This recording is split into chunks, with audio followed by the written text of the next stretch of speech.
السلام علیکم ورحمۃ اللہ وبرکاتہ۔ معزز ناظرین، جیسا کہ اس سے پہلے آپ سے وعدہ کیا گیا تھا کہ صدقۃ الفطر کے تعلق سے تمام ضروری مسائل آپ کی خدمت میں عرض کیے جائیں گے،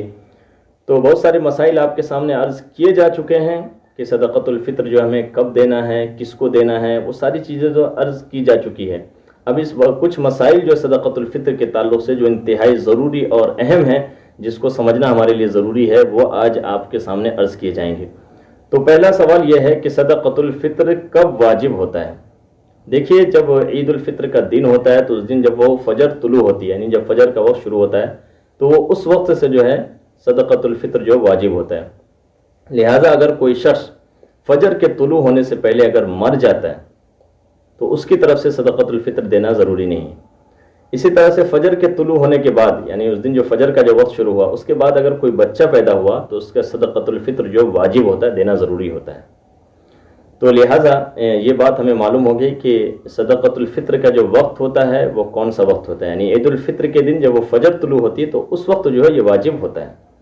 ایک دوسرا سوال یہ ہے کہ کوئی بچہ اگر ماں کے پیٹ میں ہے، کیا اس کا بھی جو صدقۃ الفطر دینا جو ہے ضروری ہے؟ تو اس مسئلے کو بھی اچھے سمجھ لیجئے کہ بچہ اگر ماں کے پیٹ میں ہو تو صدقۃ الفطر اس کا دینا ضروری نہیں ہے، اس کا صدقۃ الفطر جو دینا ضروری نہیں ہے۔ اسی طرح سے ایک مسئلہ یہ کہ صدقۃ الفطر کیا ہم رمضان میں دے سکتے ہیں، رمضان سے پہلے دے سکتے ہیں، رمضان میں دے سکتے ہیں؟ تو یہ دیکھیے، یہ ایک اختلافی مسئلہ ہے۔ فرمایا رمضان سے، ایک قول تو رمضان سے پہلے کا بھی ہے کہ رمضان سے پہلے بھی جو ہے آپ دے سکتے ہیں اور اس پر عمل کرنا خلاف احتیاط ہے، اور دوسرا قول یہ کہ ماہ رمضان میں بھی ادا کرنے میں اختلاف ہے، مگر قوی قول یہ ہے، درست قول یہ ہے کہ صدقہ جو ہے ادا ہو جائے گا۔ پھر صدقہ فطر رمضان شریف میں دینا درست ہے، خواہ وہ کسی بھی عشرے کے اندر میں آپ دے رہے ہو، یہ بالکل جو درست ہے اور اس میں جو کوئی حرج نہیں ہے۔ ایک سوال یہ ہے کہ کیا صدقۃ الفطر میں اگر ہم کسی کی طرف سے ادا کر رہے ہیں تو کیا اجازت لینا ضروری ہے صدقۃ الفطر میں؟ تو دیکھیے، جس طرح زکوٰۃ ادا کرنے کے لیے اجازت لینا ضروری ہے، اس طرح صدقۃ الفطر کے ادا کرنے کے لیے اجازت لینا ضروری ہے، لیکن چونکہ صدقہ فطر کی جو مقدار ہوتی ہے یہ کم ہوتی ہے اور معلوم ہوتی ہے، اس لیے بیوی اولاد کی طرف سے جو اس کے عیال زیر کفالت ہیں ادا کر دیتا ہے انسان، تو عادتاً اس کی جو اجازت ہوتی ہے، اس لیے استحساناً جو ہے یہ استحساناً جائز ہے بخلاف زکوٰۃ کے۔ تو صدقۃ الفطر کی رقم کے لیے بہتر تو ہے کہ وہ اجازت لے لیں، لیکن اگر اجازت نہیں لے تو بھی جو ہے چونکہ جو مقدار جو کم ہوتی ہے، اس لیے جو استحساناً اس کو جو جائز قرار دے گیا ہے۔ لیکن زکوٰۃ کے اندر میں اجازت لینا جو ضروری ہے، اگر کوئی انسان کسی دوسرے کی طرف سے زکوٰۃ ادا کر رہا ہے تو یعنی کسی کی معلوم ہو گیا کہ بھائی اس کے اوپر میں جو ہے وہ زکوٰۃ آ رہی ہے اور 1000 روپے جو اس کی طرف سے دینا ہے، لیکن یا اس کی جو زکوٰۃ نکالنا ہے، اس کو جو یہ بات معلوم ہو گیا اور وہ زکوٰۃ جو اس سے پوچھا بھی نہیں ادا کر دیا، تو کہتے ہیں کہ یہ ادا نہیں ہوگی، بلکہ زکوٰۃ کے لیے جو اس کو معلوم کرنا ضروری، کیونکہ اس کی مقدار جو ہے یہ نامعلوم ہوتی ہے اور زیادہ ہوتی ہے، بغیر کہے ادا کرنے کی عادت نہیں ہے، اس لیے وہاں پر زکوٰۃ کے سلسلے میں اجازت لینا ضروری ہے، لیکن یہاں استحساناً جو جائز ہوتے ہیں، لہذا کوئی حرج نہیں۔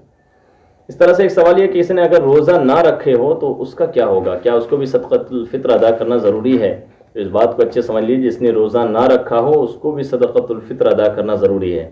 لہٰذا یہ سوچنا کہ میں نے تو روزہ نہیں رکھا ہے لہٰذا میں کیوں ادا کروں، تو یہ غلط سوچ ہے۔ آپ نے ایک تو یہ ہے کہ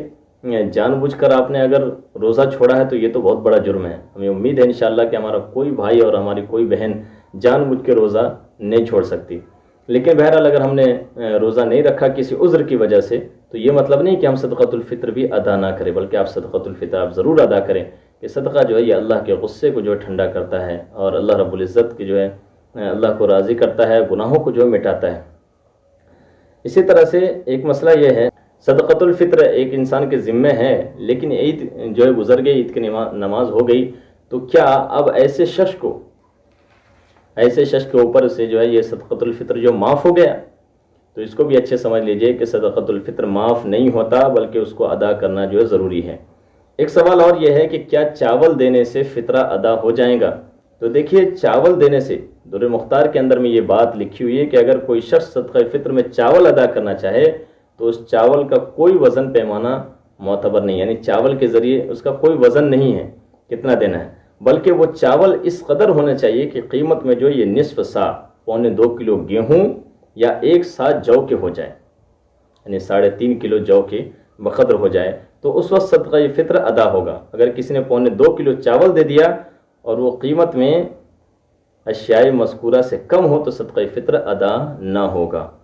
صدقہ فطر ادا نہیں ہوگا۔ لہٰذا چاول کے ذریعے سے جب آپ دے رہے ہیں تو یہ دیکھیے کہ یہ 2.25 کلو گیہوں کی قیمت کے بقدر ہے یا نہیں، یا 1 سا جو یعنی 3.5 کلو جو کے بقدر اس کی مالیت جو ہے یہ پہنچ رہی کہ نہیں پہنچ رہی ہے۔ یعنی اتنا چاول دے کر آپ 3.5 کلو جو آپ خرید سکتے ہیں یا 2.25 کلو گیہوں آپ خرید سکتے ہیں، تو اس چیز کو جو دیکھنا جو ہے ضروری ہے۔ اور اسی طرح سے ایک سوال یہ ہے کہ کیا صدقہ فطر میں کنٹرول کی قیمت کا اعتبار ہے؟ تو دیکھیے صدقہ فطر میں کنٹرول کی قیمت کا اعتبار نہیں، کیونکہ کنٹرول میں تو وہ چیزیں بہت زیادہ سستی ہوتی ہے،